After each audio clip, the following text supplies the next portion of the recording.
എന്തുകൊണ്ടാണ് റോക്കി ഷിജോനെ അടിച്ചത് എന്ന് ഒരുപാട് പേര് ചോദിച്ചിട്ടുണ്ടായിരുന്നു. അതിൻ്റെ ഒരു എക്സ്പ്ലനേഷൻ വീഡിയോ ഒന്ന് വെച്ച് കൂട്ടിക്കോ. അവൻ അടിക്കാൻ കാരണം ഷിജോ നല്ല രീതിയിൽ പ്രൊവോക്ക് ചെയ്യുന്നുണ്ടായിരുന്നു റോക്കിനെ. അതിനുശേഷം റോക്കിയുടെ തോളത്ത് കൈ വെച്ചിട്ടുണ്ടായിരുന്നു. അപ്പോൾ റോക്കി പറയുന്നുണ്ട് കൈയെടുക്കടാന്ന്. ഞാൻ എടുക്കില്ല, നീ എന്ത് ചെയ്യണമെന്ന് പറഞ്ഞ് നല്ല രീതിയിൽ പ്രൊവോക്ക് ചെയ്യുന്നുണ്ടായിരുന്നു ഷിജോ. അതിൻ്റെ ഭാഗമായിട്ട് ദേഷ്യം വെട്ടി പൊട്ടിത്തെറിച്ചിട്ടാന്ന് തോന്നുന്നു ഒരു നല്ല കൈ മടക്കി വെച്ചിട്ട് ഒരു പവർഫുൾ പഞ്ച് മുഖത്തോട്ട് കൊടുക്കുന്നുണ്ട്. അതിന് ഇമ്പാക്റ്റ് കാരണം തോന്നുന്നു ഷിജോ കുറച്ച് നേരം ഇങ്ങനെ നിൽക്കാൻ പോലും പറ്റാണ്ട് കള്ളു പിടിച്ചവർ അങ്ങോട്ടും ഇങ്ങോട്ടൊക്കെ പോകുന്നുണ്ടായിരുന്നു ആ ഇമ്പാക്റ്റ് കാരണം. എന്നിട്ട് മുഖത്ത് ചെള്ളയിൽ തന്നെ കൈ വെച്ചുകൊണ്ട് അങ്ങനെ നിൽപ്പുണ്ടായിരുന്നു, കവളത്ത് തന്നെ കൈ വെച്ചുകൊണ്ട് അങ്ങനെ നിൽക്കുന്നുണ്ടായിരുന്നു കുറേ നേരം. എന്നിട്ട് ഹൗസ് മേറ്റ്സും എല്ലാവരും കൂടെ കയറി വന്നിട്ട് ഇങ്ങനെ ഷിജോനെ ഇങ്ങനെ ആശ്വസിപ്പിക്കുന്നു, പിന്നെ റോക്കിനെ പിടിച്ചു മാറ്റലൊക്കെയാണ് പരിപാടി.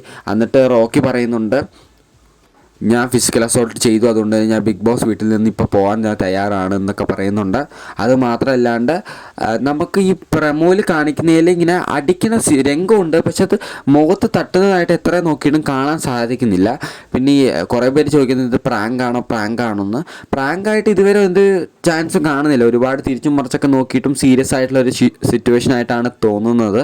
എന്തായാലും ലൈവ് കാണാം നമുക്ക്. മിക്കവാറും ഈ സിറ്റുവേഷൻ അല്ലെങ്കിൽ ഈ ഫൈറ്റ് നടന്നിട്ടുള്ളത് ഉച്ചയ്ക്കൊക്കെ ആയിരിക്കും. അപ്പോൾ ഉച്ചയ്ക്ക് ലൈവ് കണ്ടിട്ട് ഞാൻ എന്തായാലും അപ്ഡേറ്റ് ചെയ്യുന്നതായിരിക്കും. എന്തുകൊണ്ടാണ് അടി, എന്താണ് ശരിക്കുള്ള സിറ്റുവേഷൻ, റിയൽ ആണോ പ്രാങ്ക് ആണോ എന്നൊക്കെ ഞാൻ അപ്ഡേറ്റ് ചെയ്യുന്നതായിരിക്കും. അതിന് ഈ ചാനൽ മറക്കാണ്ട് ഫോളോ ചെയ്യാം കേട്ടോ.